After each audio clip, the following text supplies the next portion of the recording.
আমাদের জীবনে অত্যন্ত গুরুত্বপূর্ণ একটা আশা বসবাস করে বিশ্বাসের রূপে।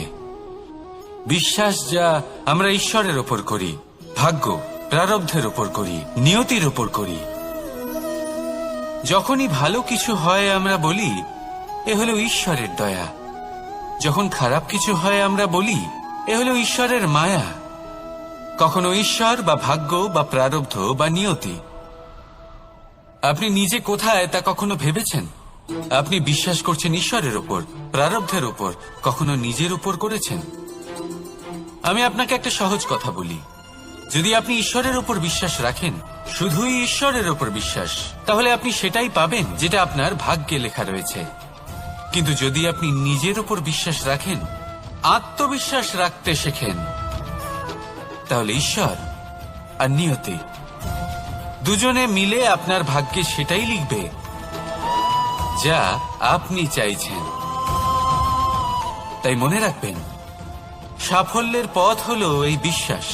নিজের আত্মবিশ্বাসকে ধরে রাখতে শিখুন, দেখবেন আত্মা প্রসন্নতায় ভরে উঠবে। তাহলে আসুন এই প্রসন্ন ভাব নিয়েই বলুন, রাধা রাধা। সময় একটু একটু করে কেটে যায়, একটু একটু করে নিকটে আসে। খুব অদ্ভুত ব্যাপার। এই সময় প্রতিকূল হলেও একটু একটু করে কেটে যায়। এই সময় যদি ভালো হয় তাহলে একটু একটু করে নিকটে আসে। অনুচিত তখনই হয় যখন আমরা নিজেদের অসফলতার জন্য সময়কে দোষ দিই, কিন্তু আসলে তেমনটা হয় না। আপনার পরিশ্রম আর প্রয়াস দ্বারাই আপনি সাফল্য লাভ করবেন, সময়ের দ্বারা নয়। যদি এই সাফল্য একটা সুন্দর ভবন হয়, তাহলে সময় হলো তার দেওয়ালের রং, যা সময়ের সাথে বদলাবে, সময়ের সাথে ফিকেও হয়ে যাবে। কিন্তু সাফল্যের এই ভবন আপনাকেই নির্মাণ করতে হবে, আপনার পরিশ্রমের ইট দ্বারা এবং প্রয়াসের চুনসুরকি দ্বারা। তাই পরিশ্রম আর প্রয়াস করতে থাকুন, সাফল্য আপনি অবশ্যই পাবেন। সময় যদি আজ ভালো না হয় তাহলে কাল অবশ্যই হবে। প্রয়াস করতে থাকুন আর আমার সাথে ভালোবেসে বলুন, রাধা রাধা। কথায় আছে যে দৃষ্টি অত্যন্ত কঠোর হয়, অত্যন্ত শক্তিশালীও হয়। কথায় আছে যে কারোর উপর যদি কুদৃষ্টি পড়ে তাহলে তার বিনাশ কেউ আটকাতে পারে না। এই যে কুদৃষ্টি, এর উপাচারও আমাদের কাছে রয়েছে। যখন আমরা বাড়ি নির্মাণ করি তখন একটা কালো মুখোশ লাগাই, যাকে রক্ষা কবচ মনে করা হয়, কুদৃষ্টি থেকে বাঁচার জন্য। যখনই কোনো বাচ্চা বাইরে যায় তখন তার মাথায় আমরা একটা কাজলের টিপ পরিয়ে দিই, কুদৃষ্টি থেকে বাঁচার জন্য। অর্থাৎ এই সংসারে কুদৃষ্টি থেকে বাঁচার উপাচার রয়েছে। উপাচার যদি কিছু না থেকে থাকে তাহলে তা হলো দৃষ্টিভঙ্গির। যদি আপনার দৃষ্টিভঙ্গি অনুচিত হয় তাহলে আপনার পতন কেউ আটকাতে পারবে না। না পারবে কালো মুখোশ, না কালো টিপ, না স্বয়ং ঈশ্বর। সেই জন্য নিজের দৃষ্টিভঙ্গি শুভ করে তুলুন, সবকিছু শুভই হবে। আসুন আমার সাথে ভালোবেসে বলুন, রাধা রাধা। ভয়। জীবনে আমরা কোন কোন বিষয়ে ভয় পাই? কোনো মানুষকে হারানোর ভয়, কোনো মানুষ, কোনো সম্পর্ককে হারানোর ভয়, অর্থহানির ভয়, সময়হানির ভয়। এবার বিষয়টা হলো, এই ভয় কখনো আমাদের কোনো লাভ করে না।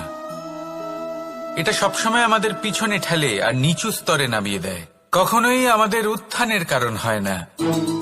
তাই জীবনে যদি কোনো ভয়ের কারণ থাকতেই হয় তা শুধুই এটা, যে মানুষের কথা ভাবতে ভাবতে, সম্পর্কগুলিকে হারানোর ভয়, মানুষকে হারানোর ভয়, সবার মন রাখতে রাখতে আপনি যেন নিজেকে, নিজের ভাবনা চিন্তাকে না হারিয়ে ফেলেন।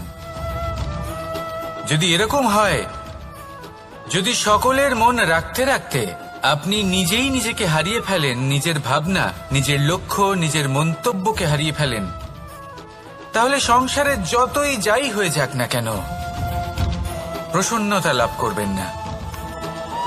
তাই রক্ষা তাকেই করুন যে আপনাকে রক্ষা করে, আপনার মানসিকতা, আপনার ব্যক্তিত্ব, আপনার লক্ষ্যকে রক্ষা করে। আর যদি কোনো বিষয় ভীত হতে হয়, তবে আপনি যেন নিজের উদ্দেশ্যের থেকে দূরে না চলে যান। তাহলে আসুন আর আমার সাথে ভালোবেসে বলুন, রাধা রাধা। জীবনে এমন কি আছে যা আপনাকে অজান্তে শিখরে পৌঁছে দিতে পারে বা আপনার পতনও ঘটাতে পারে? সঙ্গতি। যদি আপনি কোনো শ্রেষ্ঠ ব্যক্তির সঙ্গ লাভ করেন, তাহলে তার শুভ চিন্তা, তার গুণ, তার স্বভাব আপনার মধ্যে চলে আসবে। আপনি আরো শ্রেষ্ঠ হয়ে উঠবেন।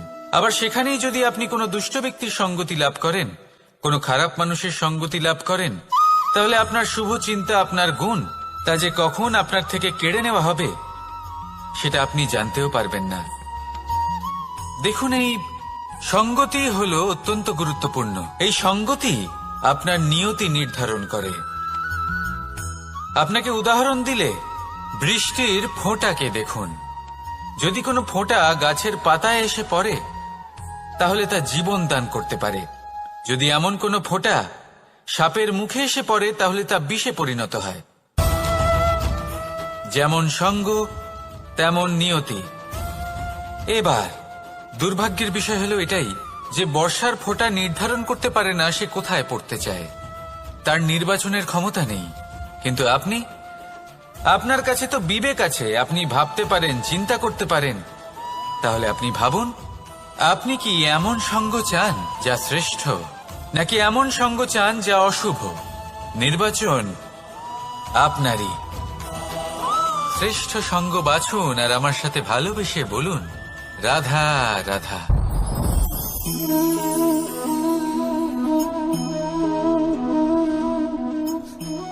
মুক্ত। এই মুক্তই সবাইকে মোহিত করে দেয়, নিজের দিকে আকর্ষিত করে। অত্যন্ত সুন্দর, গোল, শুভ্র। মুক্ত দ্বারা নির্মিত আভূষণ, তা হয়তো সে মুকুটই হোক বা কোনো স্ত্রীর অলংকার, তাকে আরো সুন্দর করে তোলে, তাকে আরো সুন্দর দেখতে লাগে। এবার এই মুক্তকে এত সুন্দর দেখার জন্য কত কষ্ট সহ্য করতে হয় তা কি কখনো আপনি ভেবেছেন? এই মুক্ত ঝিনুক থেকে বের করা হয়। ঝিনুক, যা কিনা সমুদ্রের তলদেশে থাকে। ওকে কত কষ্ট সহ্য করতে হয়, জলের চাপ সহ্য করতে হয়, সমুদ্রের স্রোত সহ্য করতে হয়। এই ঝিনুককে এত কষ্ট সহ্য করতে হয়, এই মুক্তকে এত কষ্ট সহ্য করতে হয়, তারপরে এর রূপ এত সুন্দর হয়। যদি আপনিও আপনার পরিশ্রমের সৌন্দর্য, নিজের পরাক্রমের সৌন্দর্য এই সংসারে প্রকাশিত করতে চান, তাহলে আপনাকেও কষ্ট সহ্য করতেই হবে। তাই জীবনে যখনই সংকট আসবে, বিপদ আসবে, সমস্যা আসবে, তখন একে সুযোগ হিসেবে গ্রহণ করুন। কারণ এই বিপদের সাথেই লড়াই করে আপনি মুক্তর মতোই পরিশুদ্ধ হয়ে উঠবেন। তাহলে আসুন আর আমার সাথে ভালোবেসে বলুন, রাধা রাধা। আপনি কি জানেন আপনার জীবনে আপনার আসল জীবনসাথী কে হন? মাতা পিতা, ভাই বোন, স্বামী স্ত্রী? না, আপনার আসল জীবনসাথী হল আপনার শরীর। সেই শরীর যার দিকে আপনি কখনো নজরই দেন না, ঠিক কি না? এবার যে মানুষ এই রহস্য বুঝতে পারেন, তার জীবন এমনি শুভ হয়ে যায়। আপনি নিজেই দেখুন না, সে সংসারের মঙ্গলই করা হোক বা সত্যের রক্ষা করা হোক, তা সে শত্রুর সাথে যুদ্ধ করা হোক বা মিত্রকে রক্ষা করা হোক, এই শরীরই তো কাজে আসে।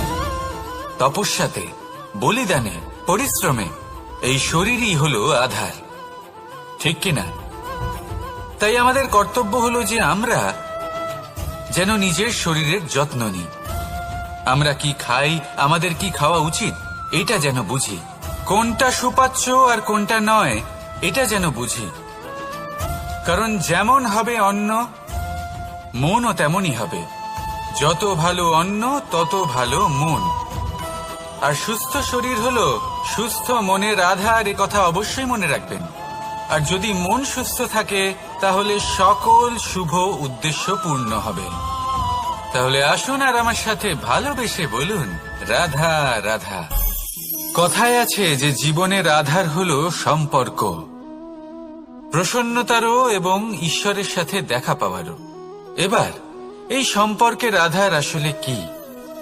সেবা? না। বোঝাপড়া? না। অপেক্ষা? না। এই সম্পর্কের আধার হলো বিশ্বাস।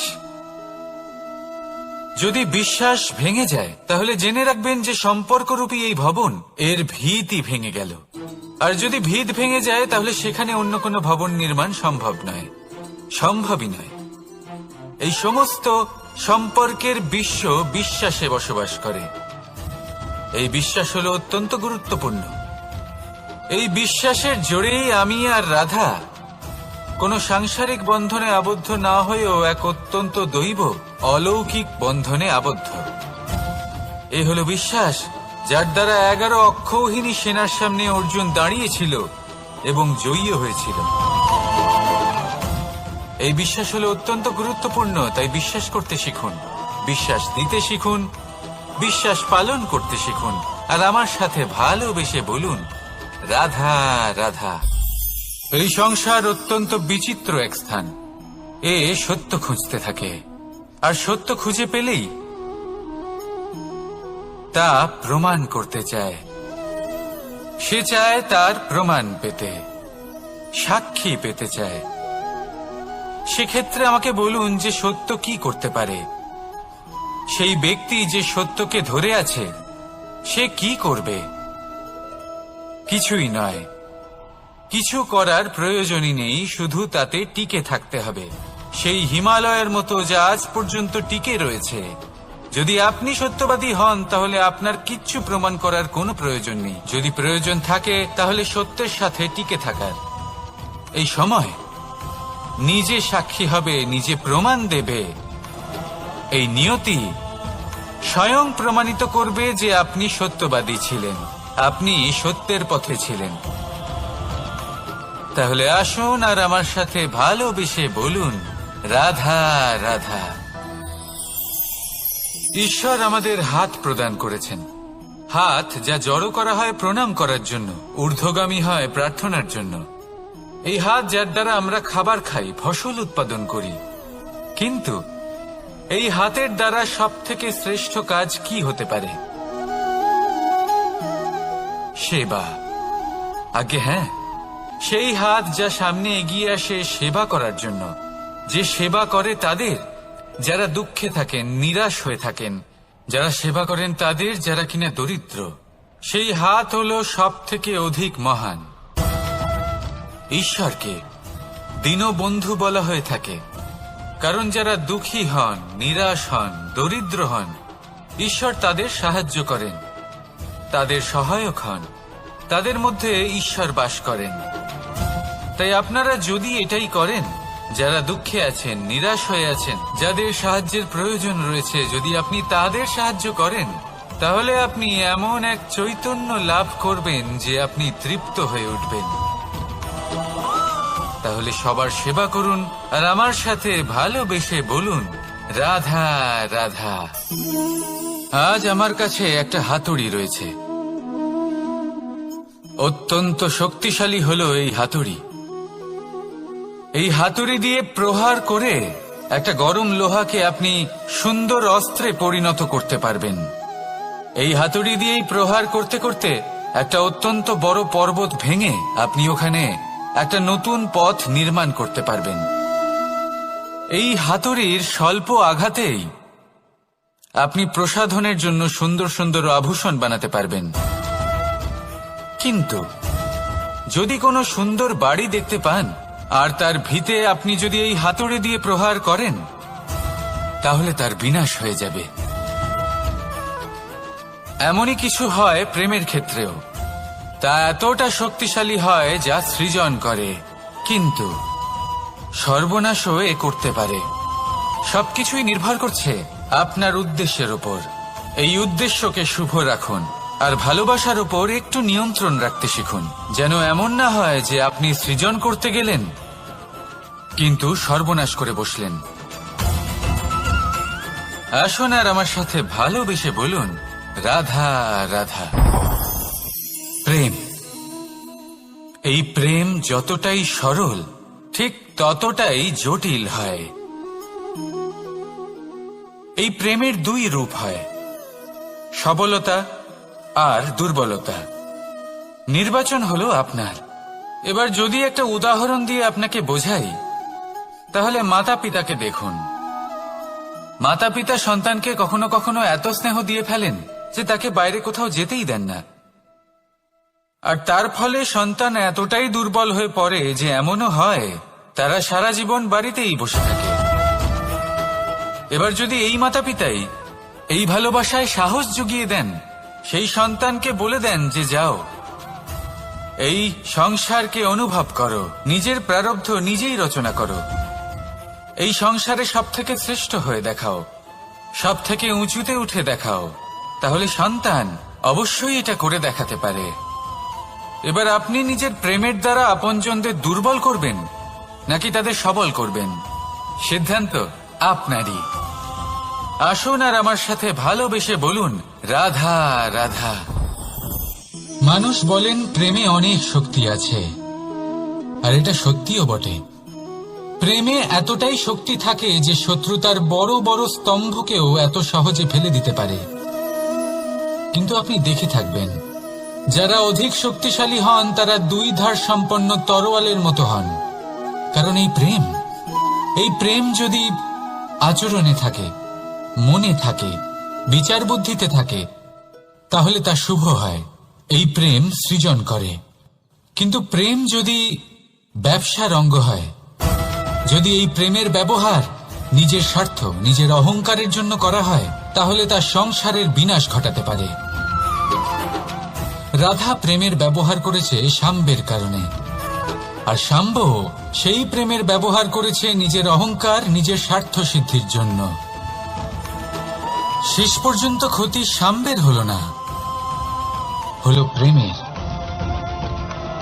তাই মনের মধ্যে প্রেম ভাব অবশ্যই রাখুন, নিজের আচরণেও প্রেম ভাব বজায় রাখুন, কিন্তু সতর্কও থাকবেন আপনার এই প্রেম, একে নিয়ে কেউ ব্যবসা না করে ফেলেন। আসুন আর এই ভালোবাসার সাথেই বলুন, রাধা রাধা। সত্য, এই সত্য আসলে কি? কেউ বলবেন যা অসত্য নয় তাই হলো সত্য, কেউ বলবেন সেটা যার ভিত্তিতে আমরা বেঁচে আছি তাই হলো সত্য। কিন্তু সত্য আসলে কি? তার থেকেও বেশি গুরুত্বপূর্ণ হলো এটা বুঝতে পারা যে সত্যের ব্যবহার কিভাবে করা উচিত।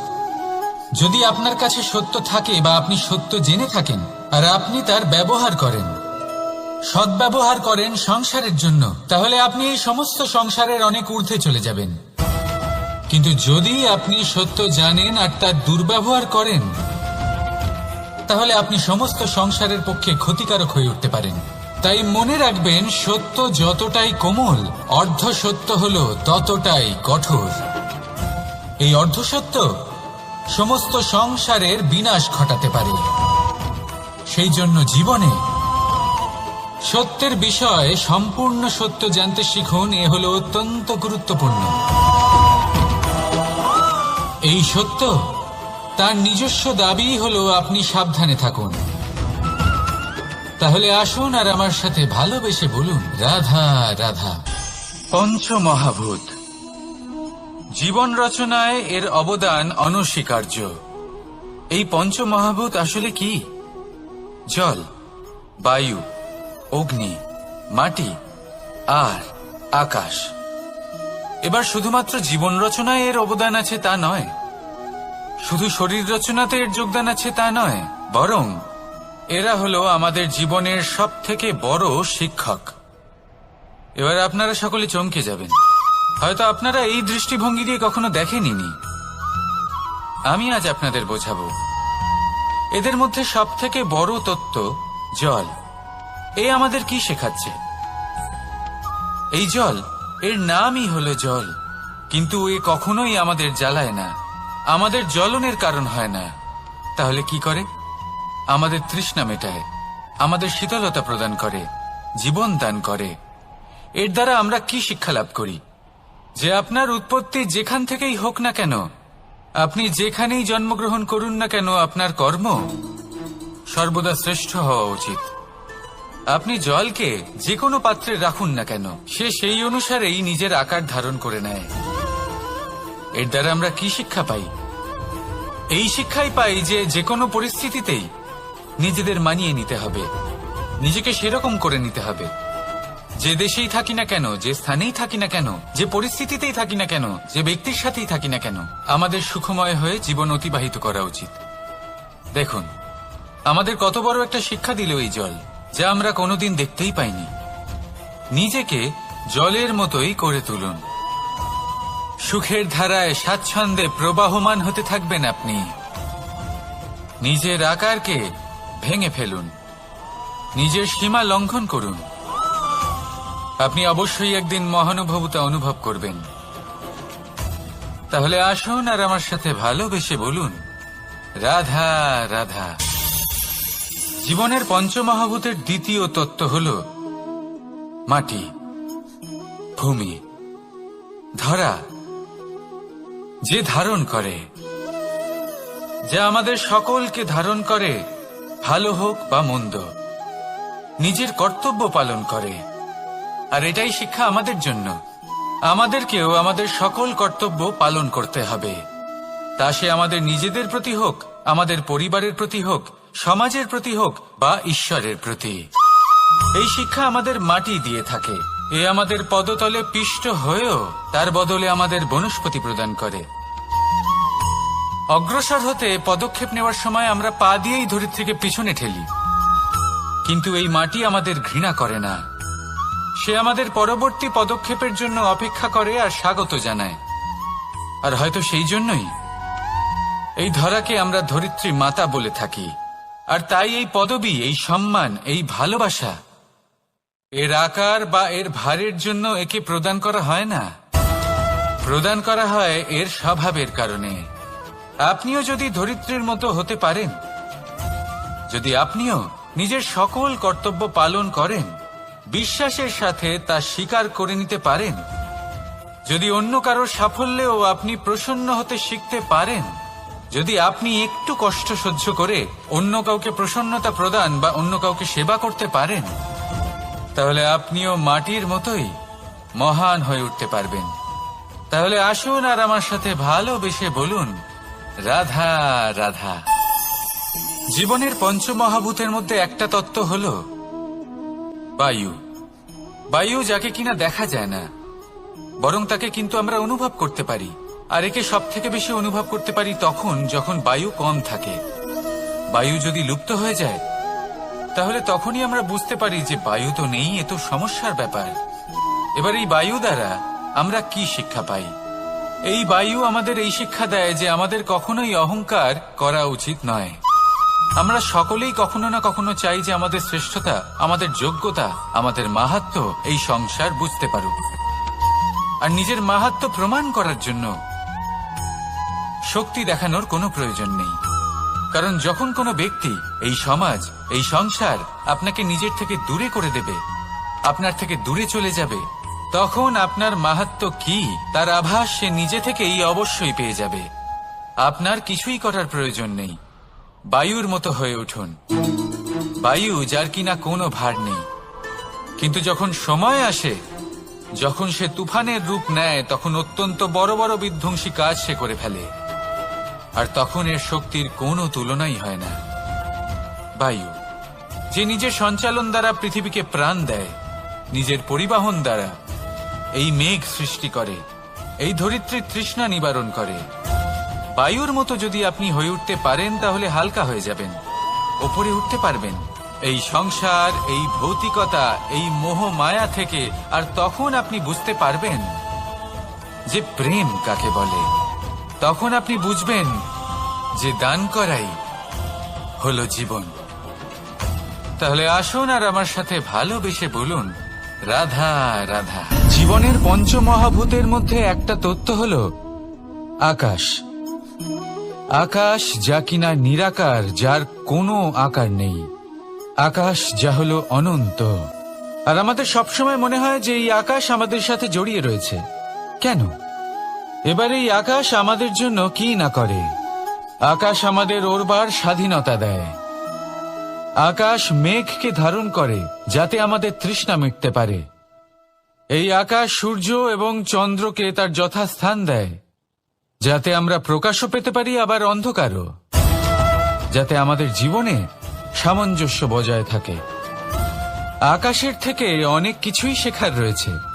যদি আমরাও আকাশের মতো হতে পারি, আমাদের আপনজনদের সেই স্বাধীনতা দিতে পারি যাতে তারা উঠতে পারেন, যাতে তারা নিজেদের স্বপ্ন পূরণ করতে পারেন, যার ফলে তারা নিজেরাই এই জীবনকে অনুভব করতে পারেন, নিজের পায়ে দাঁড়াতে পারেন, তাহলে ভাবুন আমাদের অস্তিত্ব কতটা বড় হয়ে যাবে। যদি আপনি আকাশের মতো হতে পারেন, তাহলে আপনিও আকাশের মতোই অনন্ত হয়ে উঠবেন। তাহলে আসুন আর আমার সাথে ভালোবেসে বলুন, রাধা রাধা। পঞ্চমহাতত্ত্ব, পঞ্চমহাভূত, এদের বিষয়ে আমি আপনাদের সবকিছুই বলে দিয়েছি। কেন? এরা আমাদের জীবনের সব থেকে বড় শিক্ষক।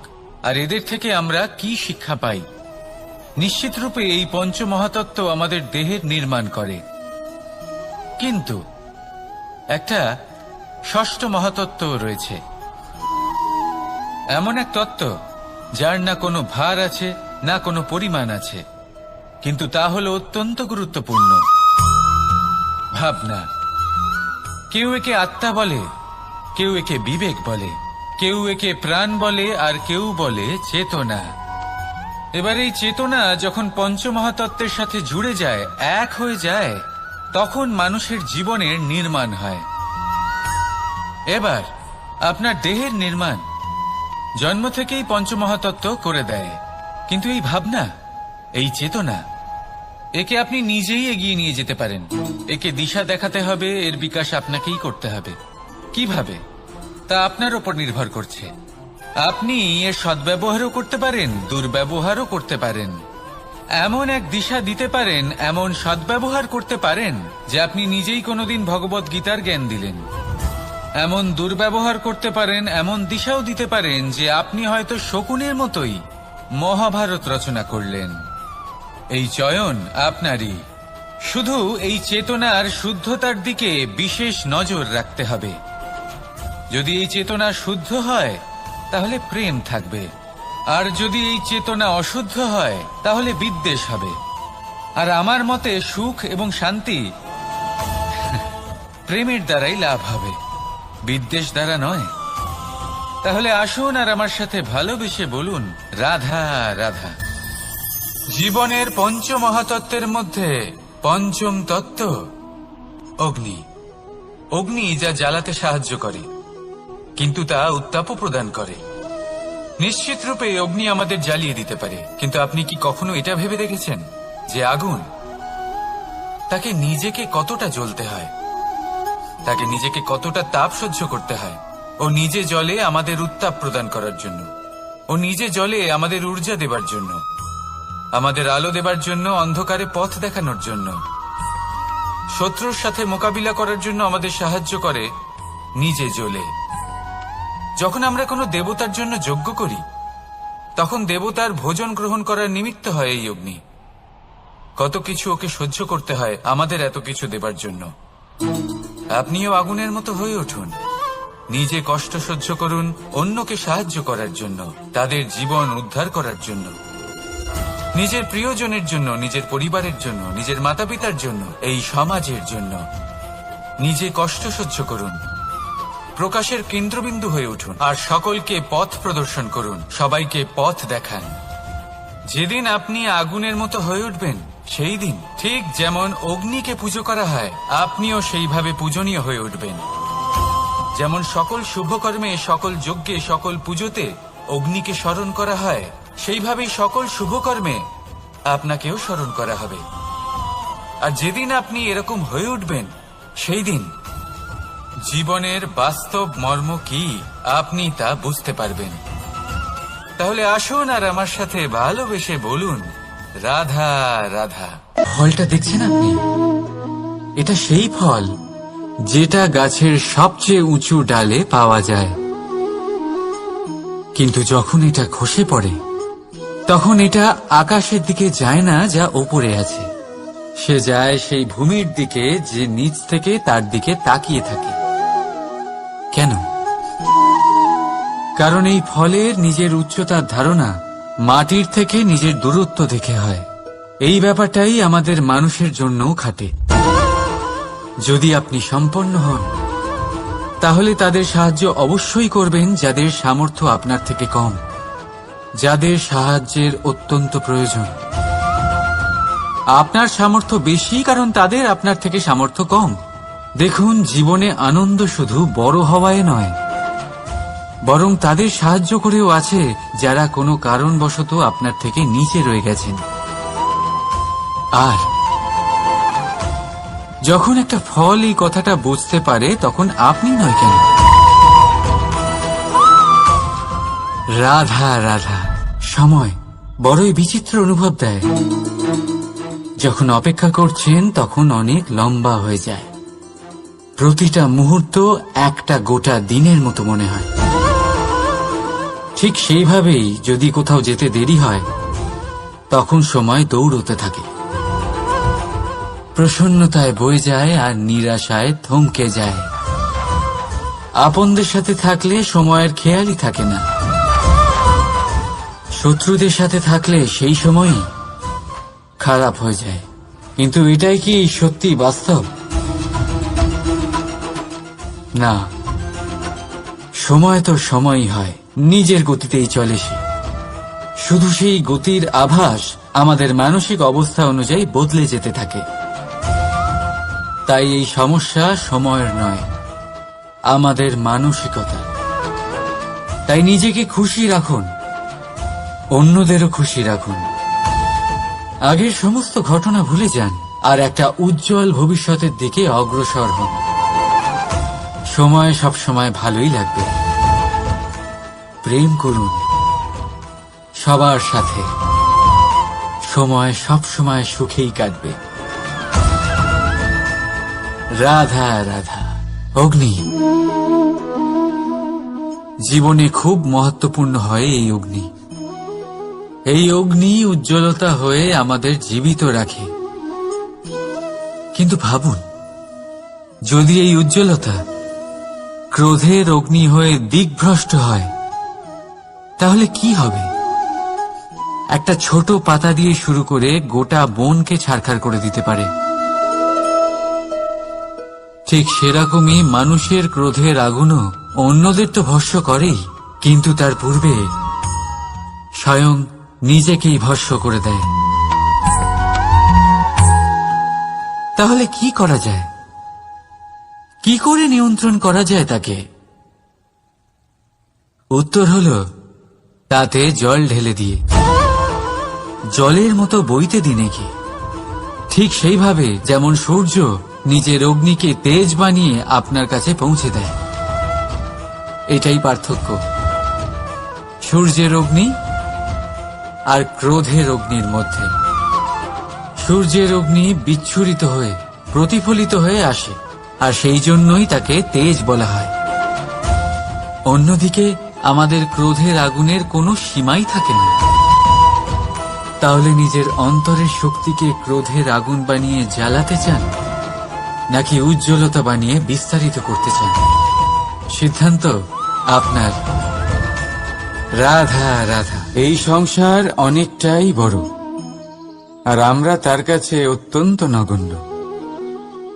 এই সংসারে এমন অনেক মানুষ পাওয়া যায় যারা বোঝান যে এই সংসারটা কতটা বড়, কতটা অদ্ভুত, কতটা সুন্দর।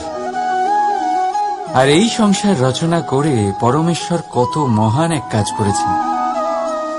কিন্তু আপনি এই জীবনে মাত্র কয়েকজন মানুষকেই পাবেন যারা আপনাকে এটা বলবেন যে এই সংসারে আপনি কতটা গুরুত্বপূর্ণ, আপনি কতটা অদ্ভুত। যদি আপনি তাদের সাথে থাকেন, তাহলে তারা নতুন কিছু সৃষ্টি করতে পারেন, এই সংসারকে আরো কতটা পবিত্র করতে পারেন।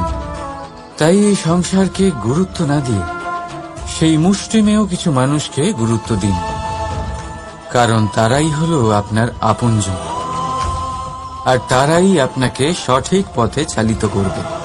মানুষকে তো বর্ষার স্রোতও বয়ে নিয়ে যেতে পারে, তাকে সাগরও ডুবিয়ে দিতে পারে, কিন্তু গঙ্গা জল সবচেয়ে বেশি শুদ্ধ, কারণ তার কয়েক ফোঁটা মানুষকে মুক্ত করে দেয়। রাধা রাধা। এ হলো একটা পাতলা সুতো। ভাবছি যদি এটা দিয়ে আমি পোশাক বানাই তাহলে নিজের জন্য কত সুন্দর একটা পোশাক বানাতে পারবো। কিন্তু যদি এটা আমি,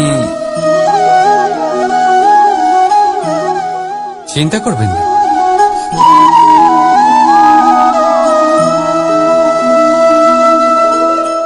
দেখুন এই সুতো জোড়া লেগে গেল। শুধু পার্থক্য হচ্ছে এটাই যে আগের মতো এটা আর সরল নেই, আর এটার দৈর্ঘ্য আগের থেকে কিছুটা কমে গেছে। এই সংসারে প্রেমের সাথেও ঠিক এটাই হতে পারে। প্রেমের এই সুতো যা দুই মানুষকে একসাথে বেঁধে রাখে, অহংকার আর স্বার্থের আঘাত সে সহ্য করতে পারে না, ছিঁড়ে যায়। চেষ্টা করলে আবার এই সম্পর্ক হয়তো জোড়া লাগতে পারে, কিন্তু তা আগের মতো কখনোই থাকে না, কারণ মনে গিঁট পড়ে যায়। সেই জন্য প্রেমকে স্নেহের সাথে সামলে রাখুন, অহংকার আর স্বার্থের থেকে দূরে থাকুন। রাধা রাধা। আগুন কি করে? জ্বালায়। সেটা কাঠই হোক, কয়লা হোক, বস্ত্র হোক, যাই আপনি আগুনে দেবেন তা ভস্ম হয়ে যাবে। কিন্তু সোনা, যদি আপনি সোনা আগুনে ফেলেন তাহলে তা কুন্দন হয়ে নিজের অস্তিত্ব তৈরি করে। যদি আপনি লোহা গরম করেন তাহলে তা ইস্পাত হয়ে যায়। কেন? কেন হয় এরকম? কারণ তাদের অন্তরের আগুন জ্বালানোর আগুনের থেকে অনেক বেশি তীব্র হয়। এই আগুন হলো পবিত্রতার, এই আগুন হলো নিশ্চয়তার। যদি আপনার লক্ষ্য স্থির থাকে, আপনার ইচ্ছে দৃঢ় হয়, তাহলে কুন্দন হয়ে বেরোবেন, ইস্পাত হয়ে বাঁচবেন, অন্তর থেকে শক্তি পাবেন, আর কেউ আপনার সাথে কোনো অনিষ্ট করতে পারবে না। রাধা রাধা। মানুষের জীবন কি? আপনি বলতে পারেন জন্ম আর মৃত্যুর মধ্যেকার সময়। আর মৃত্যু কখন হয়? যখন মানুষ শ্বাস নেওয়া বন্ধ করে দেয়, হাত পা নাড়ানো বন্ধ করে দেয়, ভাবা ছেড়ে দেয়। এমনটা নয়। মানুষের অন্তর, তার মৃত্যু তখনই হয় যখন তার অন্তরের করুণা শেষ হয়ে যায়। করুণা সেই ভাব যা মানুষকে মানুষ করে তোলে, যা এক মানুষকে আরেক মানুষের কষ্টে তার প্রয়োজনীয়তা অনুভব করে, আর সেটাই তাকে শক্তি দেয় অন্য কাউকে সহায়তা করার জন্য, তাকে পাত্র করে এই সৃষ্টির নিয়ন্তা হবার জন্য। দেখুন, এই সংসারে মৃত্যু কেবলমাত্র একবারই হয়, তাই তার আগে কেন মরব? এই করুণাকে কেন মারব? নিজের মনুষ্যত্ব বজায় রাখুন, মৃত্যুর পরেও আপনি জীবিত থাকবেন। রাধা রাধা। এটা হলো সূচ, আর এটা হলো তলোয়ার। এবারে আপনারা বলুন, আপনাদের দৃষ্টিকোণ থেকে এই দুই বস্তুর মধ্যে কোনটা বেশি শক্তিশালী আর গুরুত্বপূর্ণ হতে পারে? আপনি বলবেন তলোয়ারই সবচেয়ে শক্তিশালী বা গুরুত্বপূর্ণ। আচ্ছা, মানলাম যে তলোয়ার বেশি ভারী হয়। তলোয়ার আপনাকে যুদ্ধে বিজয়ী করে, যুদ্ধে শত্রুর বিনাশ করে, কিন্তু তলোয়ার দিয়ে আপনি কখনো আপনার বস্ত্র সেলাই করতে পারবেন না। যদি আপনার পায়ে কাঁটা ফুটে যায়, তা আপনি তলোয়ার দিয়ে বের করতে পারবেন না। আপনাকে সূচের ব্যবহার করতেই হবে। এবারে বলুন, তলোয়ার পেয়ে যাওয়ার পরে এইভাবে সূচকে হারিয়ে ফেলা কি ঠিক হবে?